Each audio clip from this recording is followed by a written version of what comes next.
남북 철도 도로 연결 착공식은 무사히 마쳤지만 착공까지는 아직 갈 길이 멉니다. 대북 제재 문제를 해결하지 않고 공사를 하긴 어려워서 앞으로 남북 철도 협력은 북미 협상과 비핵화 진전에 따라 좌우될 것으로 보입니다. 네, 이 시간 착공식에 직접 참석하고 돌아오신 안병민 한국교통연구원 선임연구위원과 함께 착공식의 의미와 향후 과제 등에 대해서 이야기 나눠보겠습니다. 안녕하십니까? 네, 안녕하세요. 네, 어제 이 시간에는 열차를 타고 북측으로 향해 가셨습니다. 어제 특별 열차를 타고 도로 착공식을 다녀왔는데요. 네네. 먼저 소감을 한 말씀 들어보도록 하겠습니다. 네, 어저께 착공식을 갔다 온 소감은요, 크게 한 두 가지. 가까웠지만은 멀었다. 또 느렸지만 빨랐다. 예. 이게 두 가지로 생각이 듭니다. 가까웠지만 멀었다는 거는 어저께 서울역에서 판문역까지 거리가 78km입니다. 네. 거기를 2시간 15분에 갔습니다. 그러니까 보통 한 78km라고 하게 되면 우리 고속철도로 약 20분 정도 걸리는 거리를 2시간 15분에 갔기 때문에 거리는 짧았지만 매우 멀었다라고 생각이 됐고요. 또 느렸지만 빨랐다라고 생각했던 것이 그 78km를 우리가 2시간 15분에 갔지만 북한과 중국 간에 이제 국제 열차가 다니고 있는데요.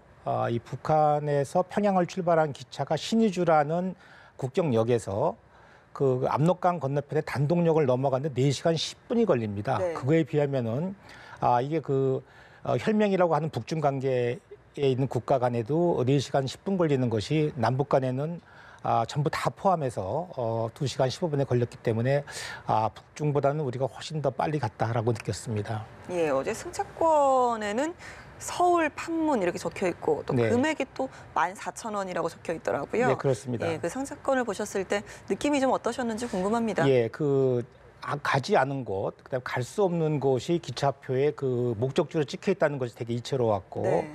그러니까 미지의 세계로 떠나는 무슨 제가 어릴 때 타봤던 은하철도 999에 타는 그런 기분이었습니다. 그래서 미지의 세계를 떠나는 어떤 새로운 희망에 찬 어떤 그러한 기차를 타지 않았나 하는 그런 기분이 매우 좀 들뜬 기분으로 갔었습니다.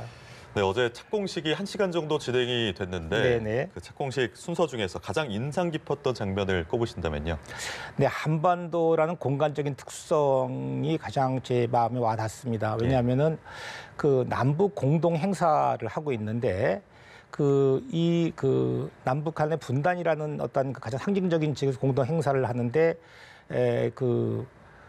한국 주재 러시아 대사와 북한 주재 러시아 대사가 공동 행사에 참석하는 아주 그 이색적인 광경을 어저께 보았고요. 그다음에 그 북한이라는 공간에서 서울과 평양이라는 양쪽의 그 목적지가 정해진 그 이정표, 그다음에 이제 남북한 간의 그 철도 체결구라고 친목거리를 연결하는 그 기계를 갖다가 연결하는 그 장치를 일단 양쪽에서 체결식을 하는 이런 모습들이 매우 이채로웠습니다. 예. 네, 그 행사 끝나고 개성공단대 식당에서 식사도 함께 하셨잖아요. 네네. 맛은 어떠셨고 또 어떤 이야기가 오고 갔는지 궁금합니다. 예, 그 식당은 뭐 우리 현대 아산이 운영하고 있는 식당이었기 때문에 뭐 맛은 뭐 저희 맛과 비슷했고요. 그 행사장에서 이제 그 많은 분들이 그 소회를 밝혔고, 그다음에 그 어떤 뭐 특히 또 주민들이라든가 또 그다음에 이제 참석자들이 다양한 의견을 이제 말씀을 하면서 역시 이것 그다음에 또 주한 외교사들도 많이 말씀도 하고 하면서 역시 이게 단지 우리 그 남북한 간의 행사뿐만이 아니고 전 세계 이목이 주목되는 매우 의미 있는 행사였구나라고 생각을 했습니다. 예. 어제 행사 이름을 착공식이라고 했지만 네네. 사실 실제로 착공을 하는 행사는 아니었다라는 점에서 착수식이라고 부르기도 하더라고요. 네네. 그럼에도 불구하고 의미만큼은 상당히 좀 상징적인 것 같은데 네. 좀 설명을 부탁드립니다. 네, 남북한 간의 뭐 이런 그 철도 도로도 마찬가지지만 모든 것들은 이제 그 준비 단계가 있고요. 그다음에 계획 단계가 있고 그다음에 시행 단계 세 가지로 구분이 됩니다. 네. 그 준비 단계에서는 일단 그 타당성 조사라든가 이런 것들이 이루어지게 되고요.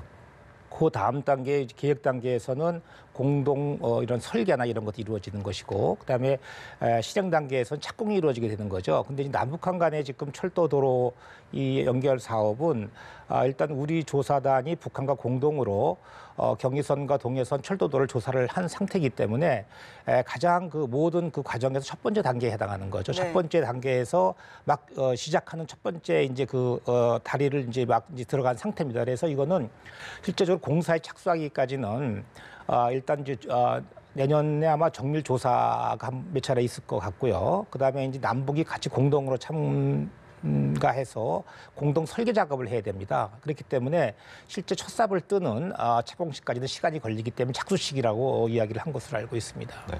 아까 잠깐 언급을 하셨습니다마는 이 남북 대표단 외에도 중국, 러시아, 몽골 이렇게 동아시아 철도 공동체 관련국 대표도 참석을 했습니다. 아무래도 네. 좀 관련국들의 협조를 구하는 의미였을까요? 네, 그렇습니다. 이게 지금 한 1992년도에 그 유엔 그 에스캅 아시아 태평양 경제사회위원회라는 곳에서 1992년도에 아시아와 유럽을 이 철도나 도로를 연결해서 이 아시아 지역을 어떻게 하면 번영 발전시킬 수 있을까라는 어떤 그런 근본적인 문제에 접근하기 시작합니다. 그래서 아시아와 유럽을 연결하는 철도와 도로를 한번 개설해 보자라고 했던 것이 이제 그 아시아 횡단철도 사업, 예. 우리가 말하는 TSR, TCR, TMR 이런 것들이 아시아 횡단철도 사업이고요. 우리가 고속도로를 타고 가다 보게 되면 아시아나 하이웨이 AH1 뭐 써 있는 게 있지 않습니까? 그게 예. 아시아 횡단 고속도로 사업인데요. 그 사업을 직접 주관을 했던 그 유엔 에스캅의 사무총장이 어저께 참석을 하셨습니다. 네. 이것은 일단 그 아시아와 유럽을 연결하는 이 아시아 횡단철도 사업이나 아시아 하이웨이 사업이 남북한 때문에 거의 이게 이루어지지 않고 있었는데 이제는 이제 그런 것들이 하나의 커다란 그 발자취를 이제 내딛는 그런 거기 때문에 굉장히 의미가 깊었고, 또한 대통령께서 올해 그 8.15 경축사 때 동아시아 철도 공동체라는 걸 제안하셨습니다. 그 동아시아 철도 공동체는 이 동아시아 지역의 철도를 통해서 이 지역의 공동 번영과 그다음에 어떤 그 평화 정착을 하자라는 그런 취지로 말씀하신 건데요. 거기 관련된 국가들이 남북한, 중국, 러시아, 몽골, 그다음에 일본과 미국입니다. 근데 지금은 7개 국가 가운데 대륙 철도와 직접 연계가 되는 5개 국가의 장관님이라든가 대사님들이 참석하신 아주 의미 있는 행사였습니다. 예, 일단 궁금한 부분 중에 네. 하나가요. 2008년도에 경의선 철도 운행이 중단이 되면서 네. 지금 개성 판문역의 상태가 어느 정도인지 어떤 상황인지 참 궁금합니다. 예, 남북한 간의 그 철도 도로 이제 연결을 합의를 하고서요. 이제 그 남북한의 단절 구간이 이쪽 그 경의선 구간에는 문산서부터 개성 구간이 단절돼 있었습니다. 네. 동해선은 이제 강릉서부터 이 경로선까지 단절돼 있었는데 우리가 자재 장비를 북한에 지원을 해가지고요. 우리 문산역부터 북한의 개성역까지는 철도 공사가 완료가 됐습니다. 근데 그 판문역의 한 상태는 우리가 준 자재로 건설한 거기 때문에 상태는 그렇게 노후화되지 않았고요. 다른 네. 북한 지역 철도에 비해서는 매우 훌륭한 수준이었고 이거는 뭐 별다른 이런 그 보수나 이런 거 없이도 바로 쓸 수 있는 그런 네. 아주 매우 양호한 상태였습니다. 네. 하지만 이제 남북 철도 공동조사에서 위원님께서 참여를 하신 걸로 알고 있는데요. 네. 다른 이제 북한의 철도 상황을 좀 말씀해 주신다면 상당히 좀 낙후되어 있지 않을까라는 예상을 할 수 있거든요. 어느 정도입니까? 네, 이제 북한의 이제 철도나 도로를 가서 현장 가서 제가 직접 조사를 참가했었는데요. 김정은 위원장이 이제 그 발언한과 마찬가지로 김정은 위원장이 북한의 교통시설들은 불편하고 불비하고 민망하다라는 예. 거죠. 정말 그 세 단어가 가장 그 잘 북한의 인프라를 표현해 주는 것이 아닌가. 그래서 네. 일단은 그 사람이나 그 화물이 어느 지역에서 어느 지역으로 이동을 한다라고 하게 되면 최선 확보돼야 될 것이 정시성입니다. 시간에 맞춰서 가야 되는 거고요. 그다음에 안전하게 가야 되는 거고, 그다음에 쾌적하게 가야 되겠죠. 근데 세 개의 모든 조건을 충족할 수가 없는 것이 북한의 인프라고요. 그래서 거의 뭐 우리가 볼 수 있는 가장 열악한 시설이라고 보시면 될 것 같습니다. 그래서 이 남북한의 철도나 도로 같은 경우시 우리의 어떤 협력이 꼭 필요하다는 것을 알 수가 있고요. 유엔의 그 에스캅 같은 그런 국제 기구에서는 철도가 경제성을 갖기 위해서는 하루에 1일 1,000km를 운행을 해야 됩니다. 시속 한 45km 이상이 나와야 되는데요. 네. 북한의 일반 화물 열차의 수준들은 아마 시속 한 20km 정도 됩니다. 시속 20km라는 것은 우리나라 그 마라톤 금메달리스트인 황영조나 이봉주 선수가 뛰는 속도와 거의 비슷합니다. 그러니까 이걸 가지고서는 상업적인 이용이 불가능하겠죠. 그래서 최소한 우리나라에서 북한을 통해서 뭐 중국, 러시아 거쳐서 유럽을 간다고 하게 되면은 병목 구간이 없이 통과를 해야지만 이게 경제성이 있는 거겠죠. 그래서 예. 북한을 최소한의 국제적인 수준까지 업그레이드 시키는 것이 가장 첫 번째 목표가 아닌가라고 생각이 됩니다. 네, 그런 인프라들이 개선이 돼야 될 텐데 어제 김현미 장관이 이런 얘기를 했더라고요. 당장 공사를 시작하는 것은 어렵다. 좀 어려운 질문을 드려야 될 것 같은데 네. 위원님께서는 실제 공사가 언제쯤 가능할 거라고 보십니까? 예, 제가 쉽게 설명을 좀 해드리면은요.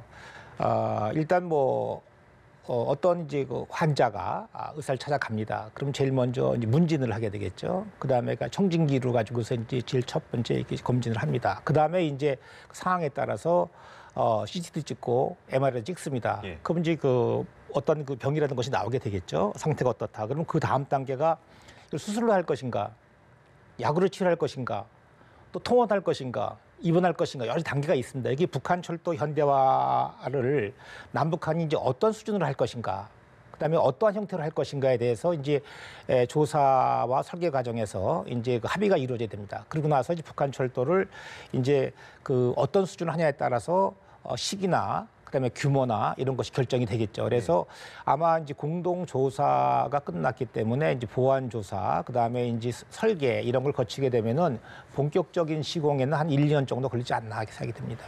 예, 공사가 들어간다면 뭐 레일도 그렇고요. 장비 전부 다 이제 제재 대상이 되는데요. 사실 대북 제재 상황에서는 실제로 추진할 수 있는 게 거의 없다라고 볼 수밖에 없지 않습니까? 예, 그렇습니다. 그 유엔 안보리 제재 2397호 같은 쪽에서는 뭐 운송용 기계, 그다음에 이제 그 철강, 뭐 이런 것들, 운송 수단 이런 모든 것들이 다 제재 품목에 해당이 되죠. 그래서 실질적인 공사에는 이런 자재들이 제공될 수가 없습니다. 그래서 일단 그 남북한 간에 이런 그 계속 설계라든가 이런 조사하는 이런 과정이 한 1년 시간이 걸리기 때문에 그 간에 미국과 북한 간의 어떤 이런 그 비핵화 협상이라든가 미국 간의 이런 협상들의 진전에 따라서 유엔의 그 대북제재위원회 이쪽까지 협의 과정을 거치면서 하나 케이스 바이 케이스로 하나하나씩 어떤 이런 그 이런 장애물들을 그 제거해 가면서 이런 단계로 잘 진행될 것으로 보입니다. 네, 알겠습니다. 오늘 말씀 여기까지 듣도록 하겠습니다. 지금까지 안병민 한국교통연구원 선임연구위원과 함께했습니다. 고맙습니다. 네, 고맙습니다.